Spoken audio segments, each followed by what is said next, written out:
যে দিনগুলো চলে যায় সে দিনগুলো বিবর্ণ বা নিরাকার থাকলেও আমরা একসময় সেগুলোকে সাদা কালো বা রঙিন মলাটে মুড়িয়ে একটা আকার দিই। তারপর সেটাকে নিয়ে গল্প করি। আহা, আগে কি সুন্দর দিন কাটাইতাম। বউ শাশুড়ি মিলে গাছগুলো বেড়ে ওঠায় যেন কোনো বিঘ্ন না ঘটে, তাদের যেন কোনো প্রবলেম না হয়, সেগুলোরই একটা ব্যবস্থা নিচ্ছিলাম। এরই মাঝে আমার শাশুড়ি মা তার সংসার জীবনের কিছু কথাও আমার সাথে শেয়ার করলো। যেমন প্রতিবেশী ভাবিরা মিলে পাল্লা দিয়ে গাছ লাগানো, হাঁস মুরগি লালন পালন করা, কার কাছে কয়টা ফল হলো, কার হাঁস মুরগি কয়টা ডিম দিল বা বাচ্চা ফোটালো। তারপর আবার প্রতিবেশীদের সাথে সেই গাছের ফুল ফল ভাগাভাগি করে খেত। এগুলো বলছিল আর বলছিল। আহা, কি দিন ছিল সেগুলো! কত সুন্দর দিনই না কাটাইতাম আমরা।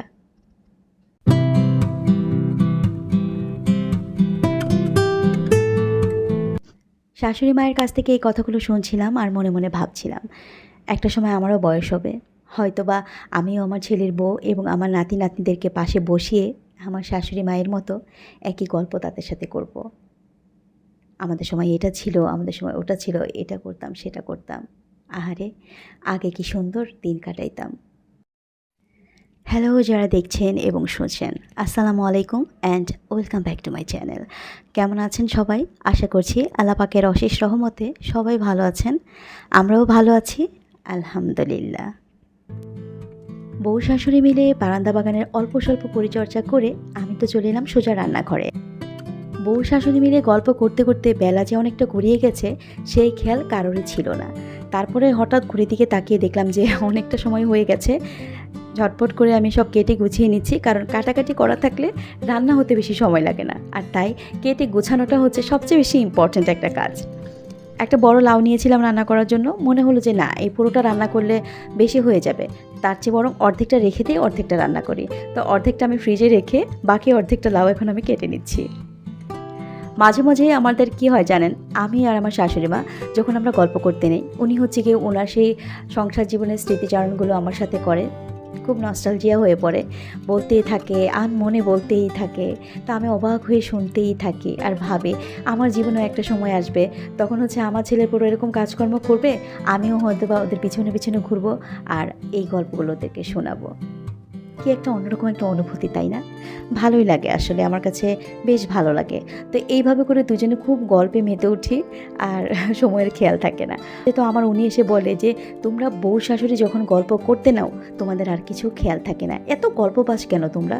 আগে আমাদের খাবার দাবার রেডি করো, তোমরা না খেয়ে সারাদিন দুজনে গল্প করো, কোনো সমস্যা নাই।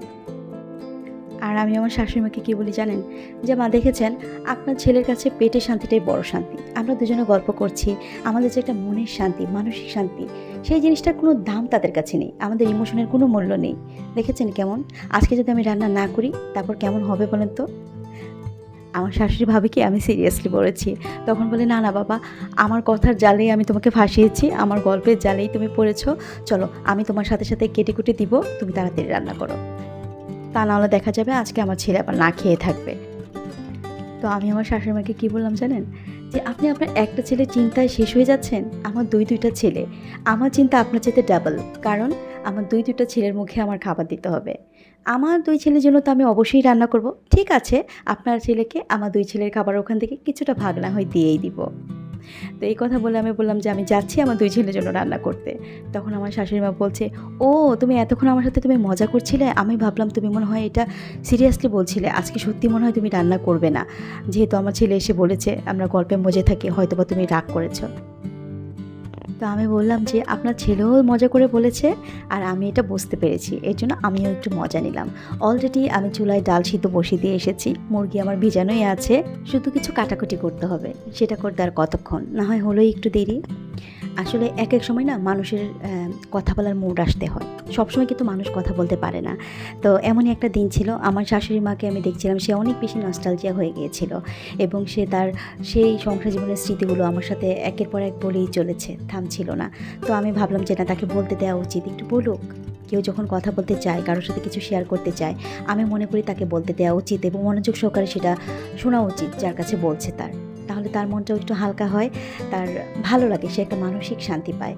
তো এই জন্যই না আমার শাশুড়ি মা বলছিল তার সংসার জীবনের কথাগুলো, আমি শুনছিলাম আপন মনে, শুনতে শুনতেই এতটা দেরি হয়ে গেল। আচ্ছা, এইখানে আপনাদের সাথে একটা কথা আমি শেয়ার করছি।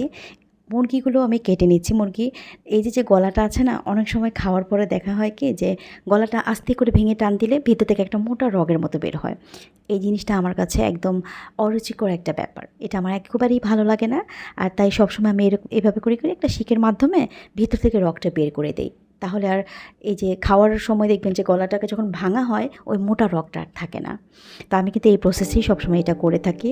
তো আপনাদের সাথে একটু শেয়ার করলাম, যেহেতু আমি এখানে কাটাকুটিগুলো দেখাচ্ছি তাই এখানে এটাও চলে এসেছে, তাই আপনাদেরকে একটু ক্লিয়ার করে দিলাম। আর আমি সবসময় না লাউটাকে ছিলে ধুয়ে তারপর আমি পিস পিস করি, তারপর আর ধুই না, তাহলে কিন্তু পানসে লাগে না, লাউটা ভালো লাগে খেতে।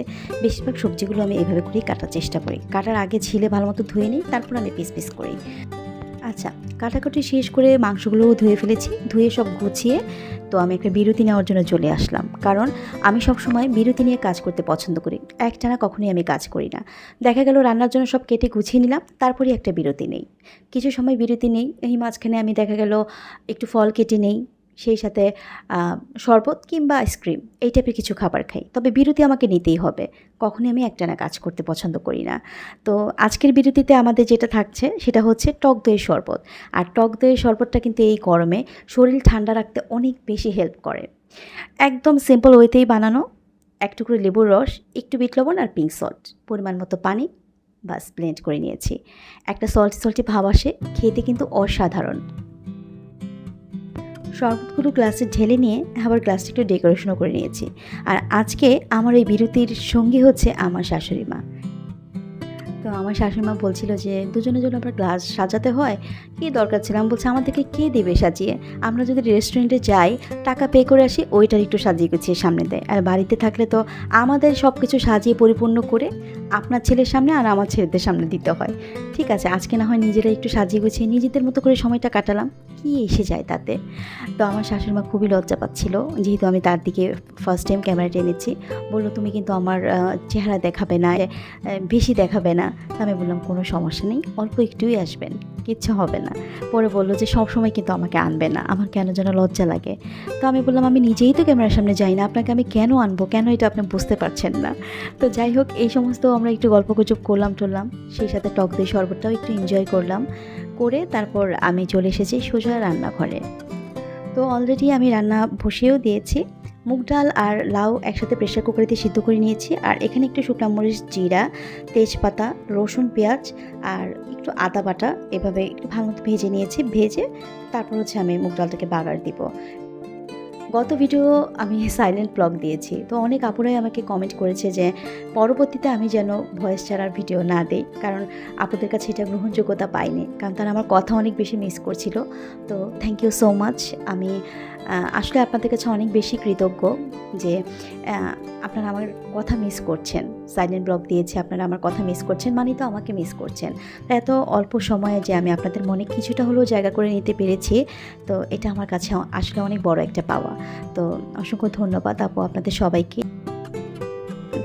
আসলে আমার না অনেকগুলো ভিডিও পড়ে আছে, যেগুলো আমি সময়ের অভাবে ভয়েস দিতে পারছি না। এডিট করা আছে অনেকগুলোই, কিন্তু আমি ভয়েস দিতে পারছি না।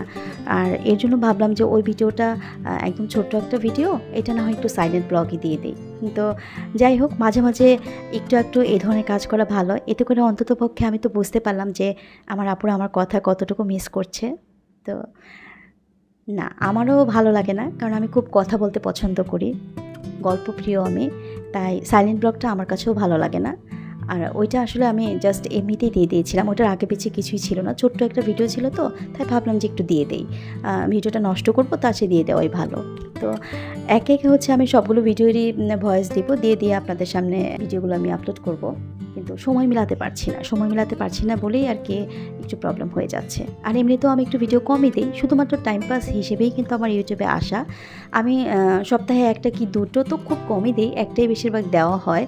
তো এটা আমার একটা ভালো লাগা, একটু আপনাদের সবার সাথে একটু কমিটেড থাকলাম, ভালো একটা সময় কাটলো, এতটুকুই। তো যাই হোক, আচ্ছা ঠিক আছে, এখন থেকে আমি হচ্ছে ভয়েস দিয়েই দিব ভিডিও। আর আপনাদেরকে আমি আরও একবার ধন্যবাদ জানাচ্ছি যে আমি আপনাদের মনে কিছুটা হলেও জায়গা করে নিতে পেরেছি।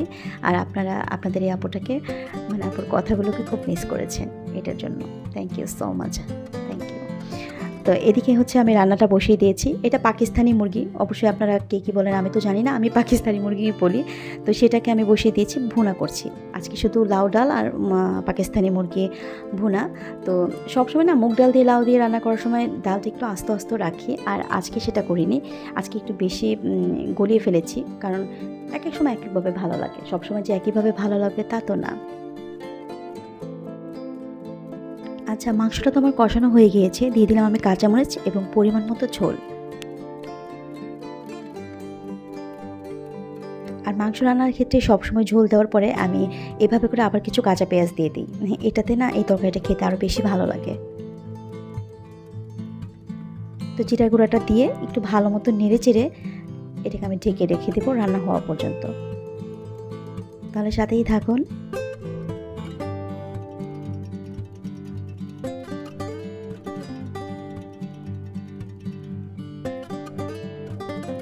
তো এই যে এখন আমি ঢাকনাটা খুলছি, আর এই যে আমার তরকারির ফাইনাল লুক। আজ তাহলে এখানেই বিদায় নিচ্ছি, ফিরে আসবো আবার কোনো একদিনে নতুন আরও একটি ব্লগ নিয়ে। সেই পর্যন্ত আপনাদের সবার সঙ্গ আমার কাম্য। আল্লাহ হাফেজ।